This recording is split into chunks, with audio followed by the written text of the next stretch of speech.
Todas as nações supunham que cada alemão serviria o Reich voluntariamente. Essa era a crença dos aliados e também dos historiadores. A indústria cinematográfica também abraçou essa narrativa. Tornava a história mais fácil. 80 milhões de indivíduos, um único vilão, sem desvios. No entanto, escondido dentro desse país supostamente obediente, um coronel que tinha apenas um olho e 3 dedos contrabandeou um explosivo para a sala de reuniões de Hitler. Estudantes universitários distribuíam panfletos denunciando o regime como uma ditadura maligna e foram executados na guilhotina na mesma tarde. Outro homem de fé conseguiu passar provas de assassinatos em massa para as forças aliadas e depois foi executado por enforcamento enquanto estava nu, seu corpo suspenso de um gancho de açougueiro. Um agente de inteligência realmente comandou a própria organização de espionagem de Hitler e passou anos usando essa posição para minar o Reich. Um marechal de campo altamente condecorado, o comandante mais renomado do exército alemão, foi obrigado a engolir uma pílula de cianeto enquanto estava sentado na traseira de um veículo. Enquanto isso, o filho de 15 anos do general esperava do lado de fora. Um total de 10 alemães se levantaram contra Adolf Hitler e cada um deles perdeu a vida por causa disso. Suas mortes não ocorreram em algum campo de batalha distante ou devido a combatentes inimigos. Eles foram executados pelo regime que se opunham.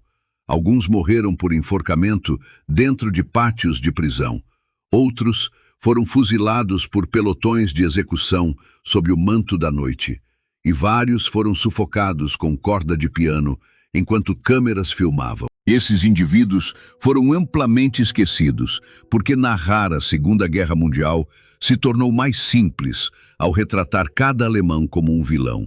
As potências aliadas não estavam dispostas a reconhecer que homens e mulheres corajosos dentro da Alemanha haviam implorado por sua ajuda. Além disso, eles foram ignorados porque a indústria cinematográfica julgou que histórias sobre a oposição não se traduziriam em um filme convincente.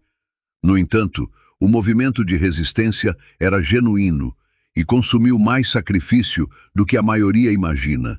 Milhares de cidadãos alemães tentaram deter o regime de Hitler. Incontáveis alemães perderam suas vidas nessas tentativas. Mas o aspecto mais perturbador não é a maneira como morreram. Em vez disso, é o quão perto certos indivíduos realmente chegaram de alcançar seu objetivo. Um único homem posicionou um dispositivo explosivo a apenas 3 pés de Hitler e então saiu calmamente da sala. Se uma pasta não tivesse sido deslocada apenas meio pé para a esquerda, a Segunda Guerra Mundial poderia ter terminado um ano inteiro antes do previsto. Milhões de vidas poderiam ter sido poupadas e os bombardeios atômicos poderiam nunca ter ocorrido.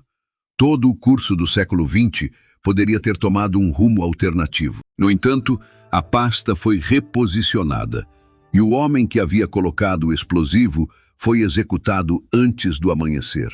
Esta narrativa abrange todos os 10 indivíduos. Começando com o primeiro, Klaus von Stauffenberg, o coronel que contrabandeou um explosivo para a sala de reunião de Hitler. Em 20 de julho de 1944, na Toca do Lobo, uma instalação militar fortemente fortificada, escondida nas profundezas das florestas da Prússia Oriental, Adolf Hitler, junto com mais de 20 oficiais de alta patente, examinavam mapas da frente oriental dispostos sobre uma grande mesa de madeira. As janelas estavam abertas para combater o calor extremo do dia.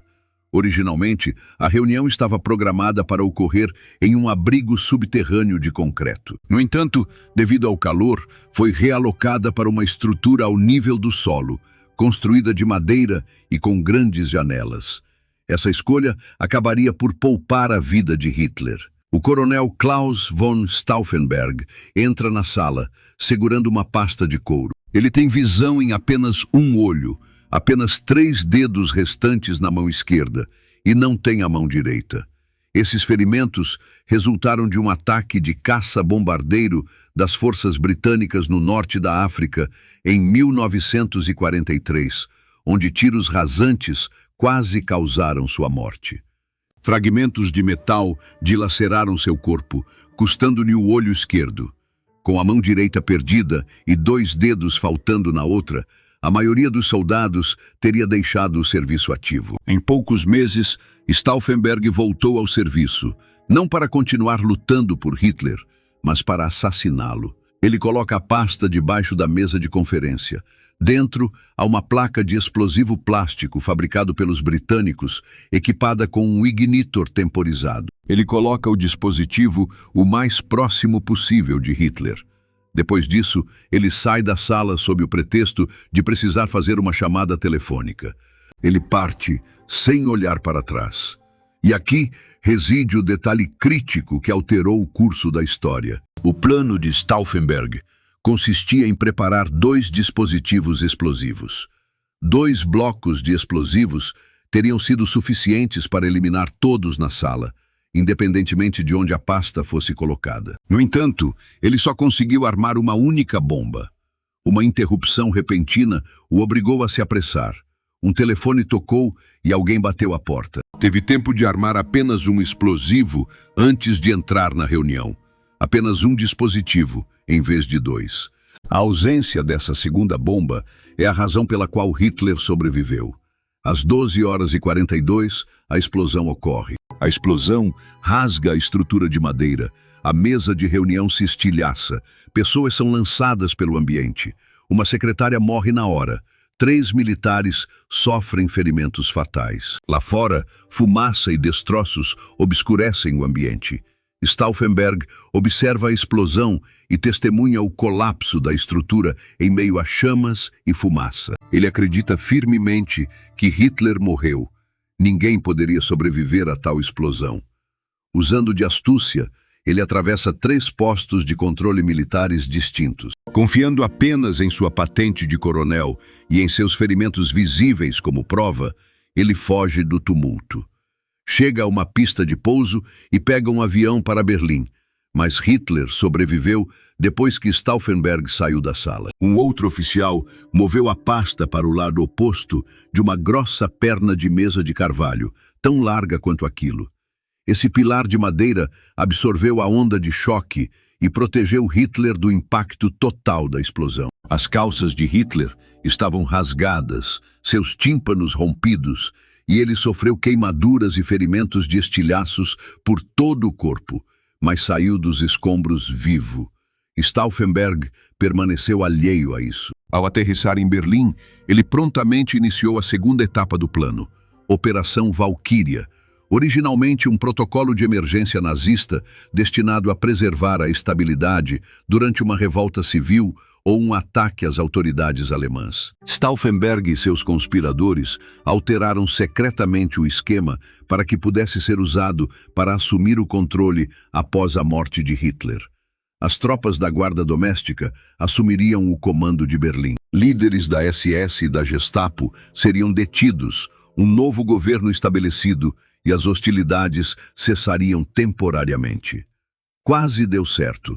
Forças de reserva começaram a se mover, estruturas cruciais em Berlim foram ocupadas, e em Paris, o governador militar de fato prendeu mais de 1000 membros da SS. Antes que chegasse a notícia de que Hitler estava vivo, a confusão se espalhou por Berlim.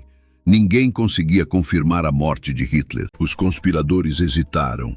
Horas cruciais se passaram. Então, por volta das 19 horas, a voz de Hitler foi transmitida pelo rádio. Ele estava vivo, furioso e em busca de vingança. O complô desmoronou rapidamente. Tropas que haviam obedecido às ordens da Valkyria mudaram de lado. Os conspiradores foram perseguidos até sua base no Bendler Block, um conjunto de escritórios militares no centro de Berlim. Seguiu-se uma breve troca de tiros. Stauffenberg sofreu um ferimento no ombro, mas à meia-noite tudo estava encerrado. O general Friedrich, chefe do exército de reserva, que tinha conhecimento secreto do esquema, mas se recusou a participar, agora tentava freneticamente esconder seu envolvimento e exigiu uma corte marcial imediata. Stauffenberg, o general Friedrich Olbricht, o tenente Werner von Haften e o coronel Albrecht Merz von Kirchheim receberam sentenças de morte imediatas. Eles foram levados para o pátio do Bendler Block e posicionados diante de um pelotão de fuzilamento improvisado. Os faróis de um caminhão do exército iluminavam a área, pois era noite escura. Stauffenberg tinha 36 anos, esposa e 5 filhos. Enquanto os soldados erguiam suas armas, ele gritou suas últimas palavras. Há relatos variados sobre suas últimas palavras. Segundo algumas testemunhas, ele gritou: "Viva a Alemanha Sagrada!", enquanto outras afirmam que ele disse: "Viva a Alemanha Livre!", após o que os tiros soaram. Stauffenberg foi morto no pátio do Bendler Block por volta das 45 do dia 21 de julho de 1944, menos de 12 horas após a explosão de sua bomba. Porém, a execução de Stauffenberg marcou apenas o início. A retaliação de Hitler foi brutal. Nos meses seguintes, a Gestapo prendeu mais de 7.000 pessoas ligadas à conspiração. Quase 5.000 foram executadas ou forçadas a tirar a própria vida. Os processos legais ocorreram no infame Tribunal do Povo, presidido pelo juiz Roland Freisler. Fanático estridente, ele insultava verbalmente os acusados e já havia determinado a culpa deles antes de comparecerem. Alguns condenados foram executados com corda fina ou fio de piano para garantir uma morte prolongada e agonizante. Disse que Hitler mandou filmar as execuções para poder vê-las depois. Klaus von Stauffenberg nasceu em 15 de novembro de 1907, em uma família aristocrática católica alemã. Inicialmente, ele não era contra Hitler. Durante o início da guerra, serviu com destaque na Polônia e na França. No entanto, à medida que a guerra se arrastava e a extensão total dos crimes nazistas se tornava inegável, Stauffenberg passou por uma mudança completa de perspectiva. Ele viu pessoalmente as duras medidas de ocupação na frente oriental e recebeu notícias sobre execuções em massa. Em 1943, convenceu-se de que Hitler não estava apenas levando a Alemanha a uma perda militar, mas mergulhando todo o país num desastre moral. Stauffenberg foi o principal catalisador do complô. Enquanto outros militares discutiram assassinar Hitler por anos, Stauffenberg tomou medidas concretas. Ele recrutou co-conspiradores, modificou a Operação Valquíria e conseguiu os explosivos necessários. Quando ninguém mais estava disposto a levar o dispositivo explosivo, ele se ofereceu para fazê-lo pessoalmente. Uma pessoa com um olho e 2 dedos a menos entrou na sala mais segura do Reich, transportando destruição dentro de uma pasta de couro. Seu camarada Henning von Treschow o aconselhou de que o assassinato deveria ser realizado independentemente das chances, mesmo que resultasse em fracasso. Treschow insistiu que a ação era necessária. Em Berlim, o objetivo prático tornou-se irrelevante. O importante agora é que o movimento de resistência alemão deve se comprometer publicamente diante do mundo e da história. Ao lado disso, todo o resto é insignificante. Stauffenberg realmente internalizou essa orientação. Ele colocou o dispositivo explosivo plenamente ciente de que suas chances de sucesso eram baixas. Prosseguiu mesmo assim, e após o colapso do plano, foi morto enquanto estava em pé, clamando por uma Alemanha livre, enquanto seu corpo era crivado de balas. Atualmente, o pátio do Bendler Block serve como um memorial. Uma inscrição numa placa diz: "Aqui morreu pela Alemanha em 20 de julho de 1944. Abaixo estão os nomes dos executados naquela noite, com o nome de Stauffenberg aparecendo primeiro. Número 2.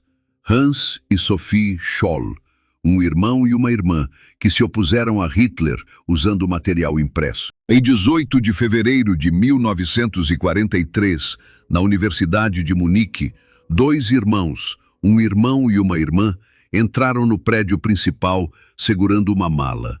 Essa mala continha centenas de panfletos. Os panfletos exortam a população alemã a se opor a Hitler. Eles rotulam o regime nazista como uma ditadura da maldade. Esses panfletos acusam o governo de matar centenas de milhares de judeus. Eles imploram aos alemães comuns que tomem consciência e ajam antes que a oportunidade passe. Hans Scholl tinha 24 anos. Sua irmã Sophie tinha 21 anos. Eles pertenciam a uma organização clandestina chamada Rosa Branca e vinham escrevendo e distribuindo panfletos anti-Hitler desde o verão de 1942, 6 no total, criados com um duplicador manual, enviados para locais em toda a Alemanha. Também os espalhavam pelas ruas de Munique à noite e pintavam mensagens com spray nas paredes. Abaixo Hitler, liberdade. Naquela manhã, Hans e Sophie chegam à universidade antes do horário, antes do fim das aulas. Eles caminham pelos corredores desertos, deixando pilhas de panfletos em frente aos anfiteatros. Os alunos os encontrarão quando suas aulas terminarem. Os dois trabalham rapidamente, já fizeram isso antes. Mas hoje, algo dá errado. Sobram panfletos. Eles têm a opção de sair, simplesmente sair do edifício e desaparecer na cidade. Mas Sophie escolhe o contrário. Ela sobe até o último andar e joga os panfletos extras sobre o parapeito para o átrio inferior. As folhas de papel flutuam pelo espaço como flocos de neve. Um guarda chamado Jacob Schmidt testemunha o ato. Ele os apreende e notifica a Gestapo. Apenas horas depois, Hans e Sophie Scholl são levados sob custódia. Seu associado, Christoph Probst, é detido 2 dias depois, quando um rascunho de um 7º panfleto é descoberto no bolso de Hans. Durante 4 dias, o interrogatório continua, mas assim que Hans admite a culpa, ela altera sua estratégia. Ela assume toda a culpa e tenta proteger todos os outros membros da Rosa Branca. Ela informa à Gestapo que apenas ela e Hans são culpados e que ninguém mais participou. Isso é uma mentira. Mais pessoas estão envolvidas, mas ela está pronta para se sacrificar para protegê-los em 22 de fevereiro de 1943. Apenas 4 dias após sua captura, Hans, Sophie e Christoph são apresentados ao Tribunal Popular. Presidindo está o juiz Roland Friesler. A audiência é um espetáculo, não um processo jurídico adequado. Friesler grita com os acusados, rotulando-os de traidores, e o resultado já foi decidido de antemão. Os 3 recebem a pena de morte por alta traição, e a execução ocorre no mesmo dia por guilhotina na prisão de Stadelheim, em Munique. Sophie é a primeira. Ela permanece composta, sem lágrimas ou súplicas. Testemunhas descrevem sua notável calma, e ela se dirige à guilhotina sem hesitação.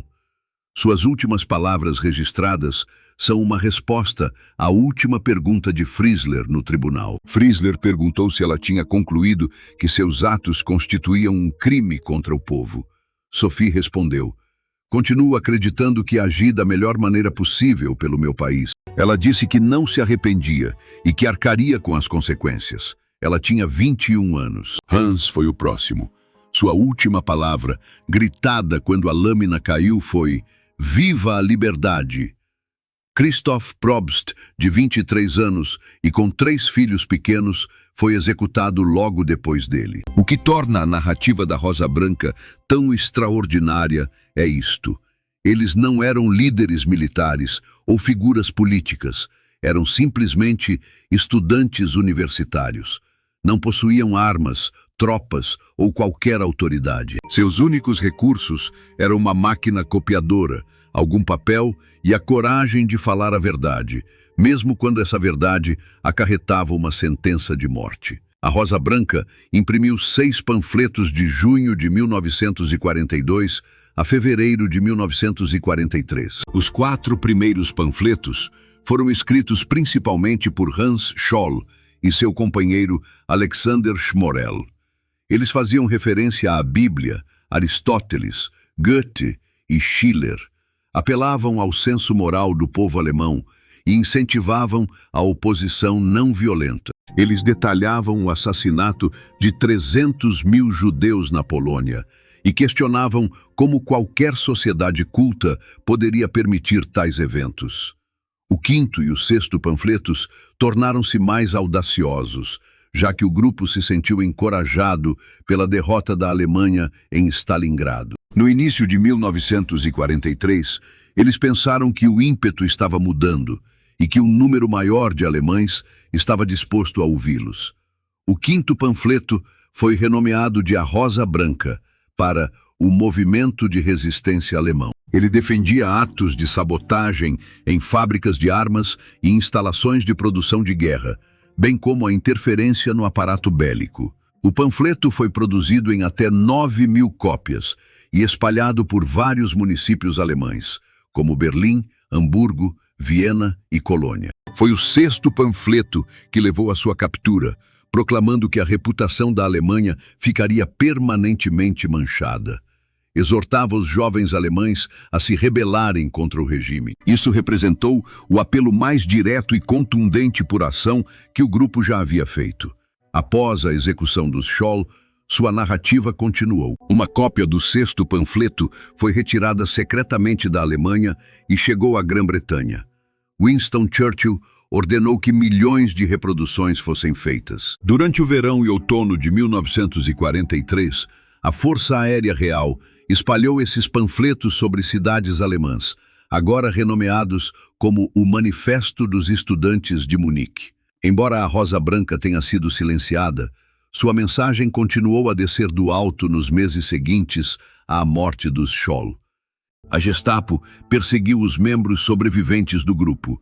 Alexander Schmorell foi preso e decapitado pela guilhotina em 13 de julho de 1943.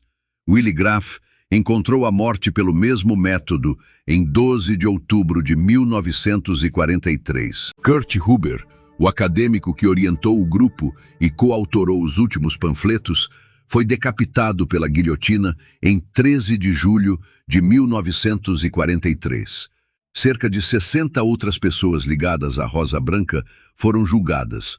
Algumas receberam longas penas de prisão e outras foram executadas na época. Sophie e Hans Scholl estão entre as personalidades históricas mais reverenciadas da Alemanha. Em todo o país, instituições de ensino, ruas e praças levam seus nomes. Em frente à Universidade de Munique, um monumento mostra seus panfletos espalhados pelo calçamento. Pesquisas de opinião pública consistentemente listam Sophie Scholl como uma das alemãs mais respeitadas de todos os tempos. Armados apenas com materiais impressos e crença inabalável, esses jovens demonstraram que se opor à tirania não precisa de força militar. Às vezes, exige apenas a coragem de dizer o que outros temem falar e a disposição de sacrificar a própria vida por essa causa. Terceiro na lista, Dietrich Bonhoeffer, um clérigo que optou pela conspiração em vez da segurança.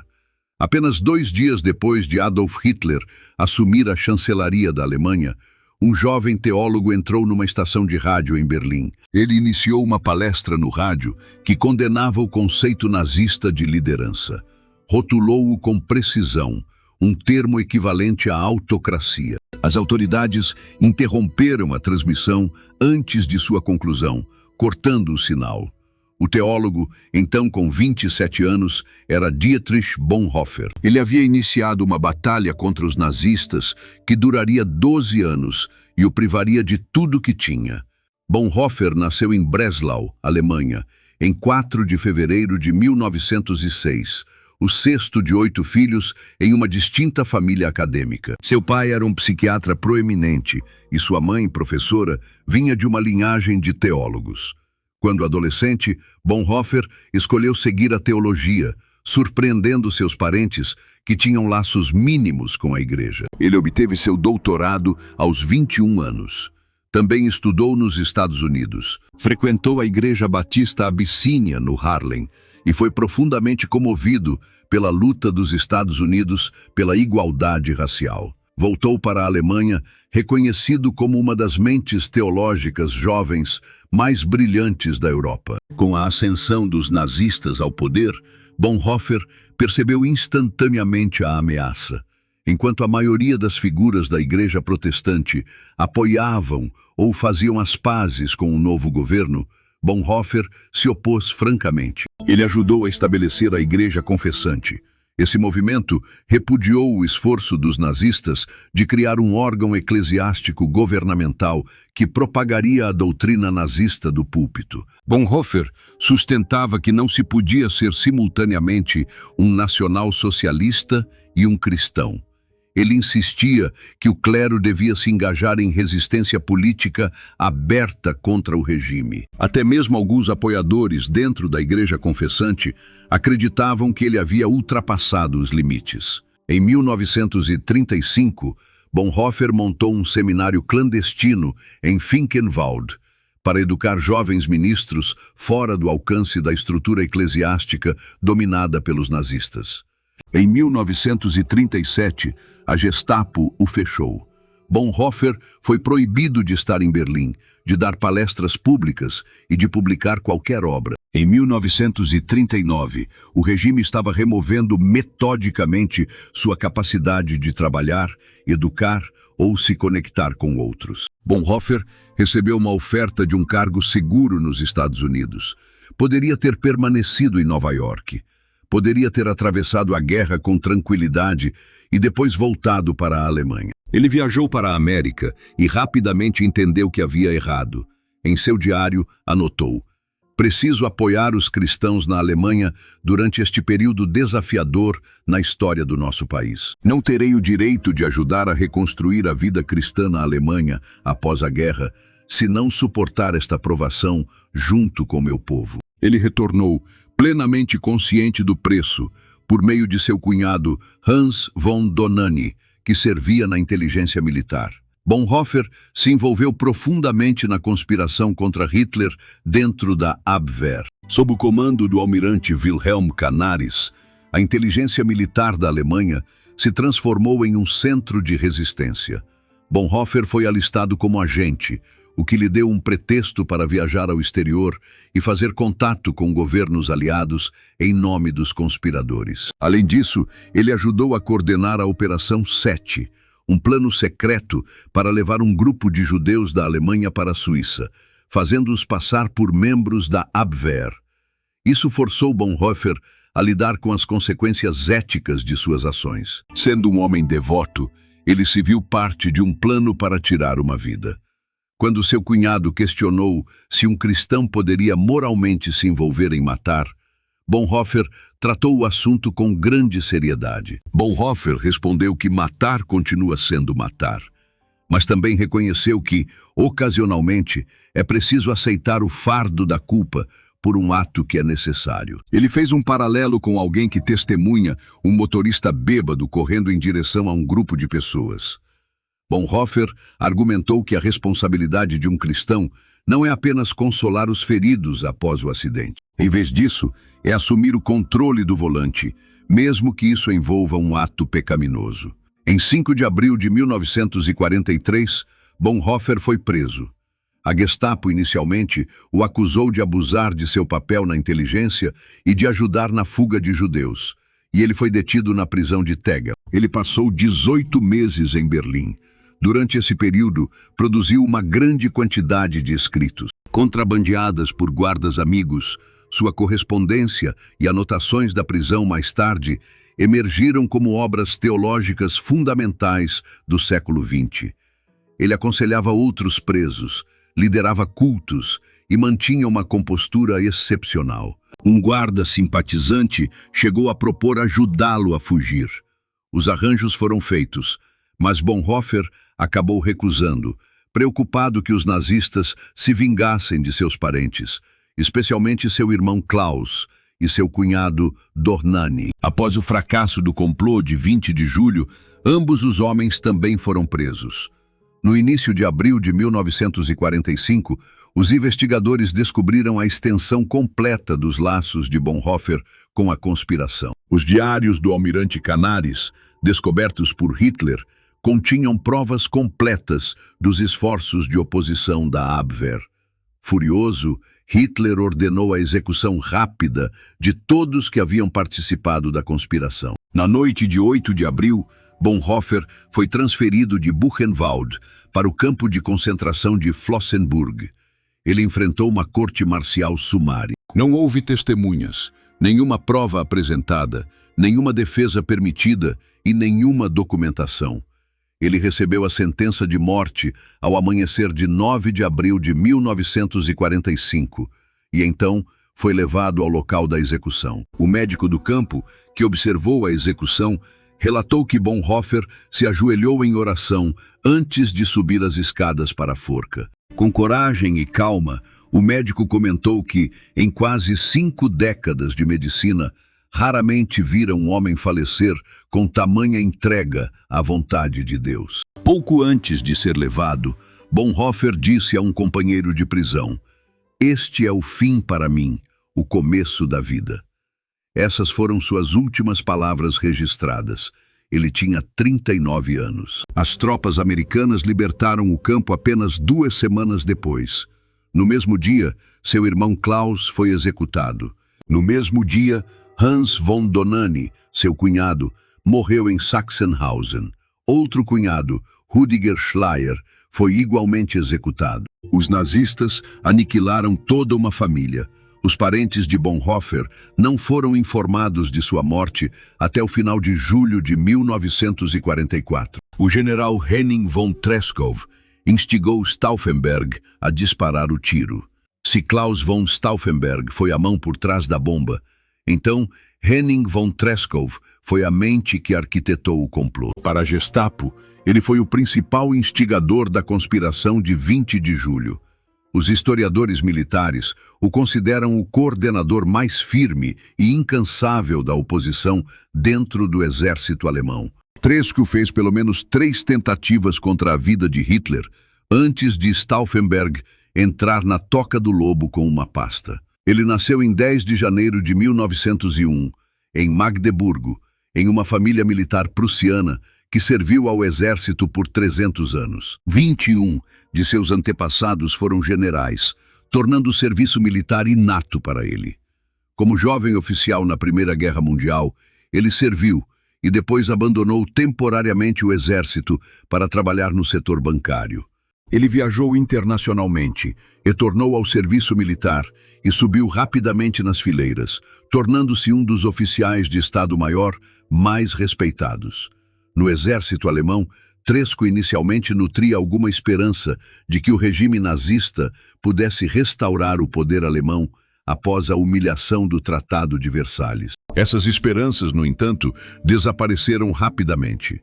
Ele testemunhou o pogrom da Kristallnacht em 1938 e referiu-se a ele em particular como um ato bárbaro. Quando a guerra estourou, ele serviu na Frente Oriental com o Grupo de Exército Centro.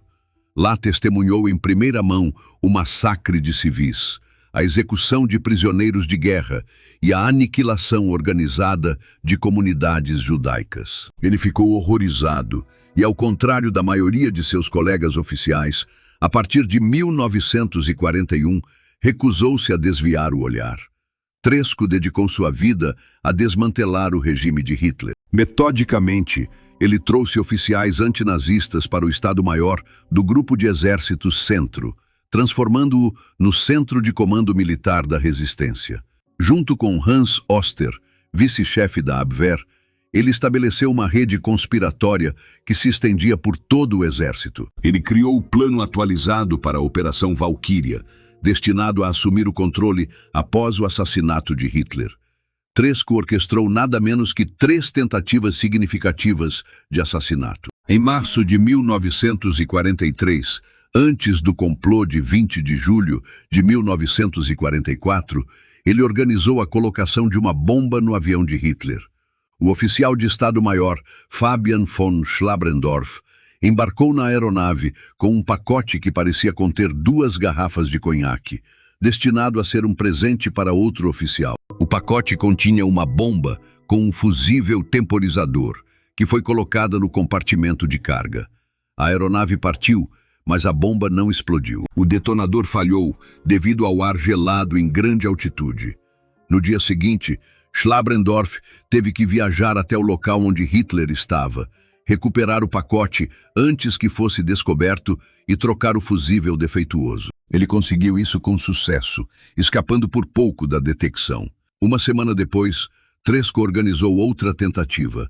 O coronel Rudolf Christoph von Gersdorff se ofereceu para atuar como um bombista suicida durante um evento memorial em Berlim, onde Hitler iria inspecionar uma exposição. Gersdorff pretendia ficar ao lado de Hitler e detonar 2 bombas escondidas nos bolsos do seu sobretudo. No entanto, no momento final, o cronograma de Adolf Hitler foi alterado.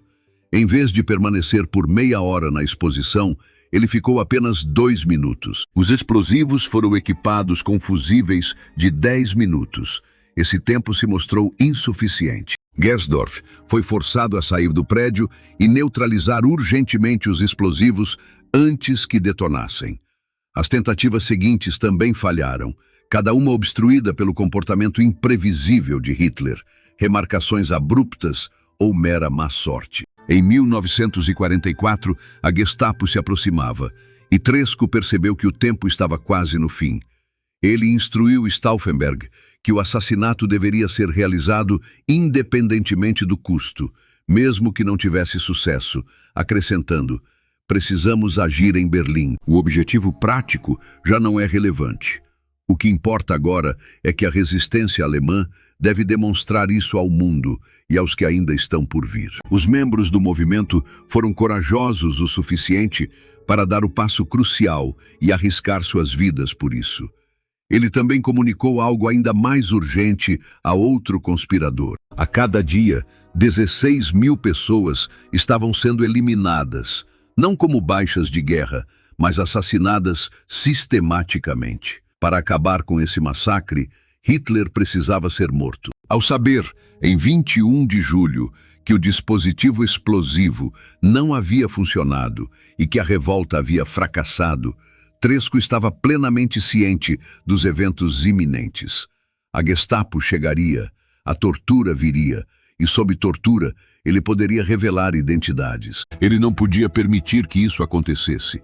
Não estava disposto a trair aqueles que haviam depositado sua confiança nele. Tresco viajou de carro até a zona de combate perto de Białystok, na Polônia. Ele se aventurou na área neutra localizada entre as linhas alemã e soviética. Ele se despediu de Schlabrendorff com frases que desde então se tornaram das mais célebres nos anais da resistência alemã. O mundo inteiro agora nos denunciará, mas continuo absolutamente certo de que fizemos o que era correto. Hitler é o principal adversário não apenas da Alemanha, mas de todo o mundo. Em poucas horas, estarei diante de Deus para responder por minhas ações e falhas. Estou confiante de que posso defender minhas ações na luta contra Hitler. Nenhum de nós tem motivos para lamentar a morte, pois qualquer um que entrou em nosso grupo vestiu a vestimenta da inevitabilidade. O valor moral de um indivíduo só é determinado quando ele está disposto a sacrificar a própria vida. Assim, para defender seus princípios, Henning von Tresco entrou no território disputado que separava 2 forças militares e tirou a própria vida com uma granada de mão. Aos 43 anos, era marido e pai de 4 filhos. Ele faleceu para que aqueles que amava não sofressem a devastação das ações da Gestapo contra ele. Se fosse capturado vivo, esse seria o 5º. Hans von Dohnanyi foi o especialista jurídico que registrou os crimes nazistas antes de qualquer outro. Em 1938, Hans von Dohnanyi começou a reunir provas das atrocidades nazistas. Isso foi 6 anos antes da conspiração de 20 de julho e 7 anos antes do fim do conflito. Isso aconteceu numa época em que a maioria dos alemães ainda considerava Hitler o salvador da nação. Donoghue estava compilando discretamente um dossiê que ele intitulou Crônica da Vergonha. Cada diretiva ilegal, cada instância de perseguição, cada assassinato e todas as ofensas perpetradas pelo governo ocorreram. Um advogado, reconhecendo que eventualmente o mundo precisaria de provas, documentou cada uma com cuidado e precisão. Dohnányi nasceu em Viena em 1902. Seu pai foi o renomado compositor húngaro Ernő von Dohnányi. Hans estudou direito e ingressou no judiciário alemão, servindo posteriormente no departamento do ministro da Justiça do Reich. Devido à sua posição, ele tinha acesso a informações que a maioria dos alemães nunca via. Examinava documentos internos e estava plenamente ciente das verdadeiras ações do regime. Em 1938, Dohnányi ingressou na Abwehr, o serviço de inteligência militar da Alemanha, a convite do almirante Canaris e do coronel Hans Oster.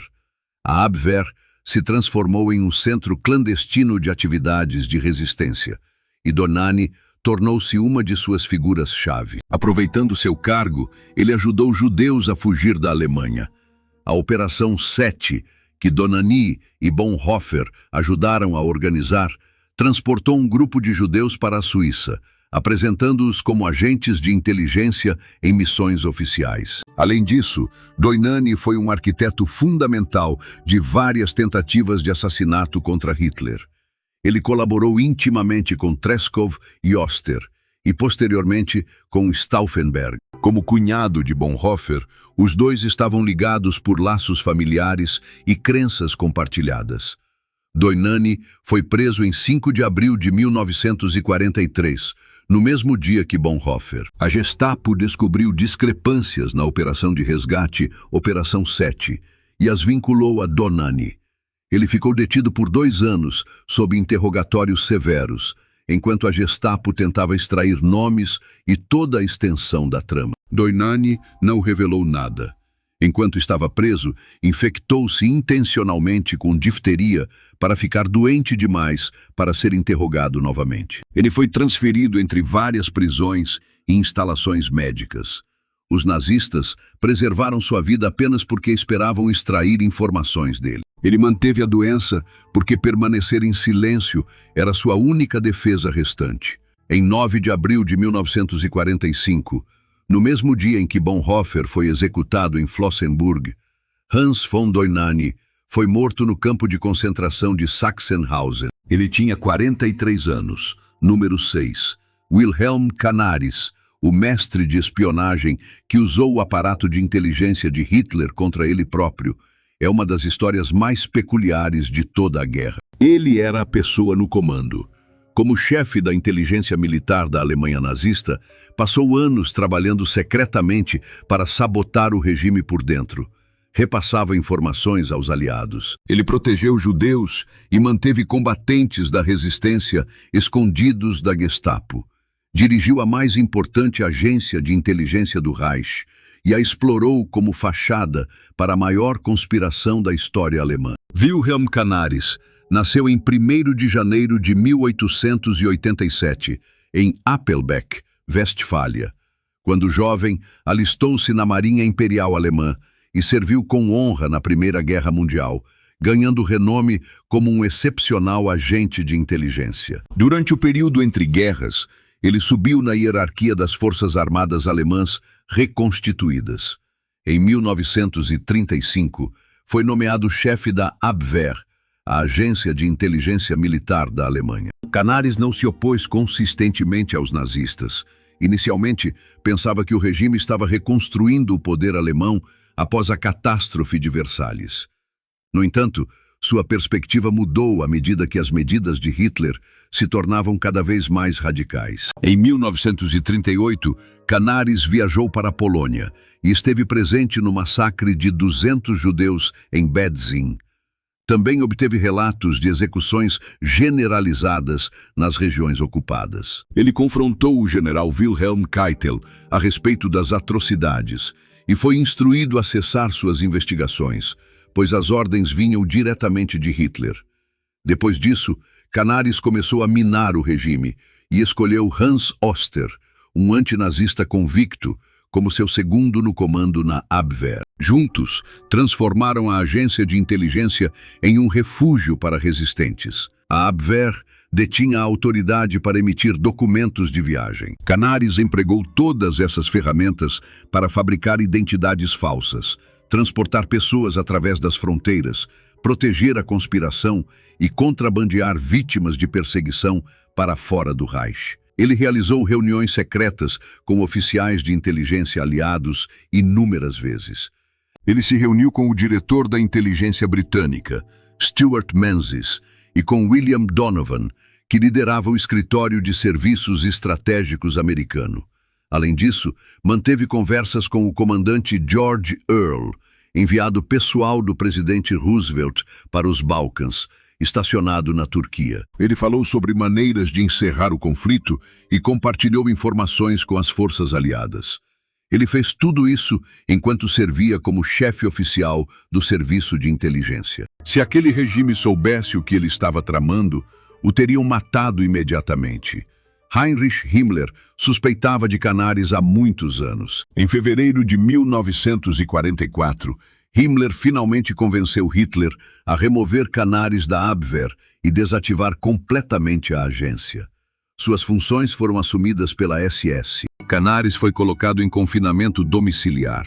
Ele não pôde participar diretamente da conspiração de 20 de julho. No entanto, seu envolvimento foi evidente em todo o plano, o que ficou claro após o fracasso da tentativa. A Gestapo investigou todos os ligados ao movimento de resistência. Provas suficientes foram reunidas para incriminar Canaris. Ele foi detido em 23 de julho de 1944. Ele foi transferido para o campo de concentração de Flossenbürg.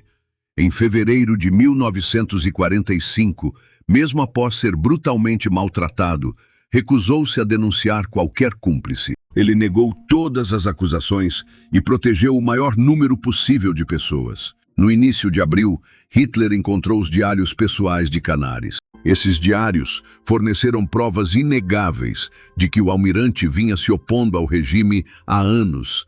Então Hitler ordenou sua morte imediata. Em 9 de abril de 1945, um julgamento simulado foi realizado para Canaris em Flossenbürg. Ele foi condenado por alta traição. Testemunhas relataram que ele foi obrigado a se despir e foi levado à forca. Ele foi executado por enforcamento, junto com seu companheiro próximo, Hans Oster, e outros 4 membros da resistência. Seus corpos foram deixados pendurados na forca construída às pressas pela SS. As tropas americanas libertaram Flossenbürg exatamente 14 dias depois. Canaris tinha 58 anos na época de sua morte. Por quase uma década, ele esteve envolvido no jogo duplo mais perigoso de toda a guerra. O homem em quem Hitler confiava para rastrear seus adversários era, na verdade, um inimigo o tempo todo. Helmut James von Moltke foi o indivíduo que imaginou uma Alemanha que existiria após Hitler. Nem todo membro da resistência tentou assassinar Hitler. Helmut James von Moltke considerava o assassinato eticamente inaceitável. Ele recusou-se a se envolver nas tentativas de bomba. Em vez disso, ele fez algo que foi indiscutivelmente mais significativo. Ele fez preparativos para o que viria a seguir. Ele fez a pergunta que ninguém mais na resistência estava fazendo. Se derrubarmos este regime, o que construiremos em seu lugar? Helmut von Moltke nasceu em 11 de março de 1907, em Kreisau. Ele era o sobrinho bisneto do renomado marechal de campo prussiano Helmut von Moltke, um líder militar muito estimado na história alemã. No entanto, o jovem Helmut não tinha interesse em guerra. Ele estudou direito e tornou-se acadêmico em estudos jurídicos, com foco em direito internacional e direito das nações em 1940. Moltke fundou o Círculo de Kreisau. Nomeado em homenagem à propriedade da família onde o grupo se reunia, o Círculo de Kreisau era uma organização de resistência civil, composto por advogados, diplomatas, acadêmicos, clérigos e ex-políticos de todo o espectro político, conservadores e socialistas, católicos e protestantes, soldados e pacifistas. Seu vínculo comum era a firme crença de que o nazismo estava arruinando a Alemanha. Além disso, era necessário um planejamento meticuloso para um Estado democrático e humano assim que o regime entrasse em colapso. O Círculo Crisálida criou planos abrangentes para uma Alemanha após o nazismo. Eles redigiram esboços para uma nova Constituição, debateram reformas agrárias, direitos dos trabalhadores, educação, relações internacionais e a estrutura de uma futura administração democrática.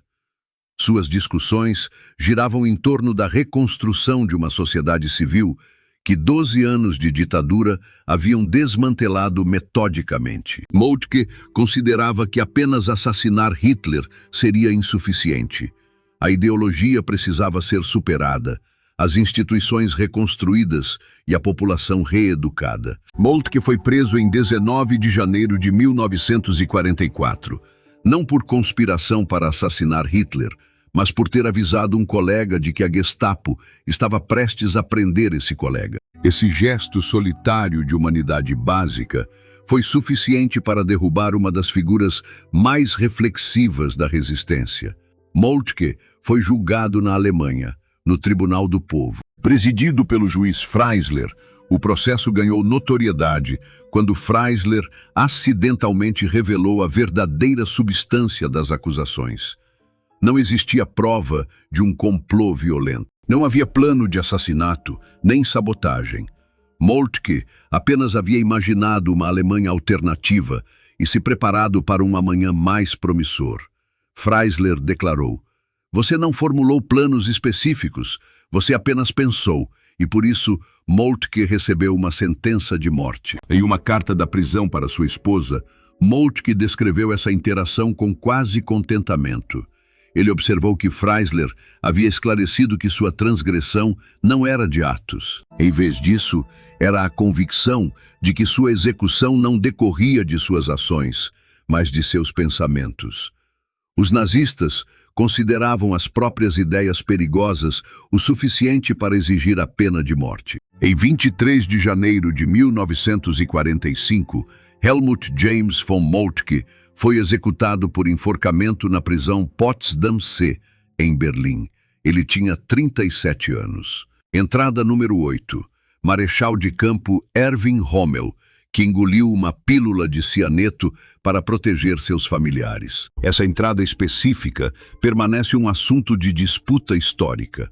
O grau de participação de Erwin Rommel na conspiração contra Hitler ainda é contestado hoje. No entanto, a maneira de sua morte não é questionada, e a forma como ele morreu revela tudo o que se deve entender sobre o regime que serviu. Nascido em Württemberg, em 15 de novembro de 1891, Rommel era filho de um professor. Alistou-se no exército alemão antes da Primeira Guerra Mundial. Durante a Segunda Guerra Mundial, mostrou-se um líder instintivo com bravura excepcional. Liderou o renomado Afrika Korps, no norte da África, ganhando o apelido de Raposa do Deserto, por suas estratégias inteligentes e ousadas. Até Winston Churchill o elogiou na Câmara dos Comuns, descrevendo-o como um adversário altamente ousado e capaz. Em 1944, Rommel estava convencido de que a guerra não podia ser vencida. Ele informou a Hitler diretamente que as circunstâncias eram terríveis, mas Hitler não deu ouvidos às suas palavras. Os laços de Rommel com figuras da resistência se expandiram. Ele realizou reuniões com conspiradores e falou sobre negociar uma paz separada com os aliados. O quanto ele sabia sobre o plano de assassinato permanece incerto. Certos historiadores argumentam que ele estava fortemente implicado. Outros acham que ele sabia do complô, mas se opunha a assassinar Hitler, preferindo em vez disso sua captura e um julgamento legal. Em 17 de julho de 1944, apenas 3 dias antes do atentado de Stauffenberg, caças-bombardeiros britânicos atingiram o carro de comando de Rommel na Normandia. Ele foi ejetado do carro, sofrendo uma fratura no crânio, ferimentos no olho esquerdo e vários outros ferimentos. Ele foi levado à sua residência para se recuperar. Após o colapso da conspiração de 20 de julho, a investigação se expandiu rapidamente. Durante a tortura, um conspirador, César von Hoffaker, implicou Rommel como um participante ativo na resistência. Outro conspirador, Karl Gerdeler, havia mencionado anteriormente Rommel como um possível líder de um governo após Hitler. Independentemente de essas acusações serem verdadeiras ou obtidas sob forte pressão, o resultado permaneceu inalterado. Hitler agora via Rommel como um traidor, mas Rommel continuava sendo o general mais querido da Alemanha. Realizar o julgamento público causaria um escândalo nacional e prejudicaria gravemente o moral. Hitler optou por um método alternativo. Hitler enviou 2 generais, Wilhelm Burgdorf e Ernst Meisner, à casa de Rommel, em Hurlingen, em 14 de outubro de 1944, chegando ao meio-dia. A casa foi cercada por 5 caminhões cheios de homens armados, vestidos com roupas civis, e Rommel os notou do jardim naquela manhã. Durante uma caminhada com seu filho de 15 anos, Manfred, ele mencionou que generais de Berlim viriam vê-lo. Ele estava incerto sobre a mensagem deles e expressou esperança de que pudesse ser designado para a frente oriental. Burgdorf e Meisel tiveram uma reunião particular com Rommel, informando-o de que Hitler o estava acusando de alta traição. Eles lhe apresentaram uma alternativa. Ele tinha a opção de viajar para Berlim e comparecer perante o Tribunal do Povo.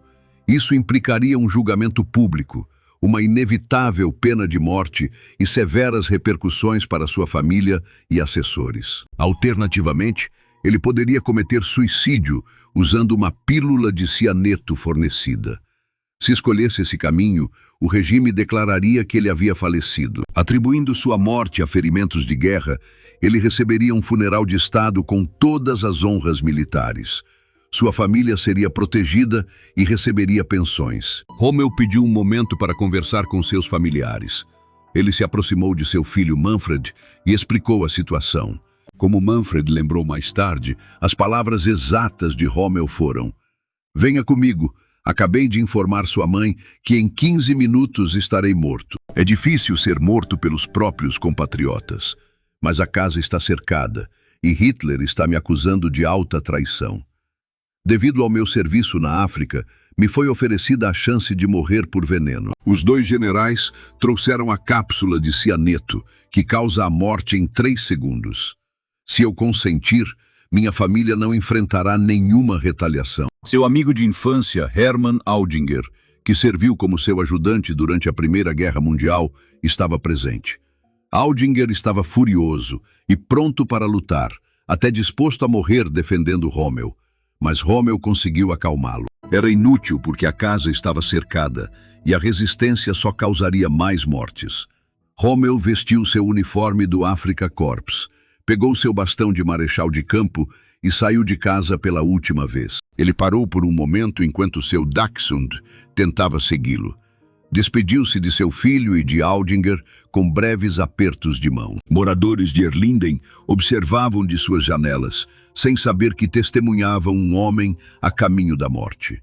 Rommel entrou no banco traseiro do veículo de Burgdorf, com Burgdorf e Meisel sentados a cada lado dele. O carro viajou até um local florestal isolado, a cerca de 15 minutos da residência.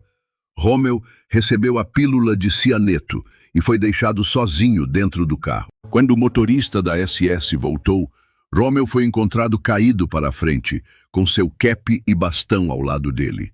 Ele foi levado a um hospital próximo, onde um médico, sob ameaça de arma, foi obrigado a registrar ataque cardíaco como causa da morte. O médico descobriu a cápsula vazia de cianeto alojada na garganta de Rommel, mas recebeu ordens para manter silêncio. Rommel teve um funeral de Estado, com o marechal de campo Gerd von Rundstedt fazendo o elogio fúnebre, louvando Rommel como um herói do Terceiro Reich. Uma grande coroa de flores foi enviada por Hitler, mas o engano persistiu até depois da guerra, quando Manfred Rommel e outros revelaram os verdadeiros acontecimentos. Erwin Rommel, aos 52 anos, pereceu não no campo de batalha, mas numa tranquila estrada rural na Alemanha, envenenado pelo próprio regime a que servira fielmente, cercado pelos soldados de um governo. Essas forças o temiam demasiadamente para permitir que sobrevivesse, e demasiadamente para permitir uma execução pública. O número 9 é Kurt Huber, o professor cujas palavras escritas levaram à sua decapitação. Enquanto a maioria dos membros da Rosa Branca eram estudantes na casa dos 20 anos, Kurt Huber tinha 49 anos. Ele era professor de filosofia e musicologia na Universidade de Munique. Como o membro mais velho do grupo, ele foi o autor do último panfleto, que determinou o destino de todos. Huber nasceu em 24 de outubro de 1893, em Zurique, na Suíça. Criado na Alemanha, dedicou toda a sua vida aos estudos acadêmicos. Autoridade em música folclórica bávara, também era um filósofo altamente respeitado. Não era um agitador nato. Antes, era um acadêmico reservado que passava o tempo em salas de aula e bibliotecas. No entanto, ele acreditava firmemente que permanecer em silêncio diante do mal era em si um ato maligno. Huber juntou-se ao movimento Rosa Branca no final de 1942. Embora os estudantes já compusessem panfletos há meses, Huber contribuiu com peso intelectual e força retórica à organização. Ele ajudou a moldar o raciocínio, refinou a redação e compôs o sexto e último panfleto, que proclamava que a reputação alemã seria permanentemente manchada, a menos que a geração mais jovem se revoltasse contra a opressão. Após a prisão e execução dos irmãos Scholl, em fevereiro de 1943, a Gestapo visou os membros restantes. Huber foi detido logo em seguida. Ele enfrentou julgamento no Tribunal Popular perante o juiz Friesler. Durante o processo, a defesa de Huber chocou todos no tribunal. Ele citou as palavras do filósofo alemão do século XVIII, Johann Gottlieb Fichte: "E agirás como se o destino de toda a Alemanha dependesse de ti e dos teus atos, e tu sozinho deves assumir a responsabilidade." Friesler permaneceu impassível e Huber recebeu uma sentença de morte. Foi decapitado pela guilhotina na prisão de Stadheim em 13 de julho de 1943, aos 49 anos. Deixou sua esposa e 2 filhos. Após a guerra, seu filho Wolfgang Huber seguiu a carreira acadêmica, dedicando-se a garantir que o legado da Rosa Branca fosse lembrado. Este professor, que orientava alunos em sala de aula, sacrificou sua vida por esse mesmo princípio. Em suas palestras, ele enfatizava que as ideias têm significado e as palavras têm peso.